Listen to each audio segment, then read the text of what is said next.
Guys, ipapakita ko lang yung actual na pagtesting ng solenoid ng injection pump, kung paano gumagana at saka kung ano yung function ng wiring dito sa EDT. Titesting ko dito. Guys, ito yung solenoid ng injection pump.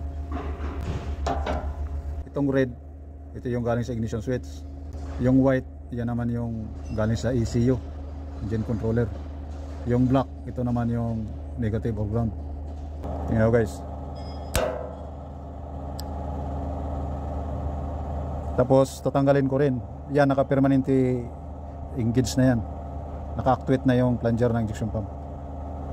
Yung blow wire, ignition switch, naka permanent power supply yan habang umaandar ang makina. Pag tinanggal ko yan, bawa i-switch off yung ignition, mag-disengage siya ang solenoid. Yan. Pero pag ito lang ignition ibalik mo, hindi yan gagana. Kailangan ng nakakunik yan.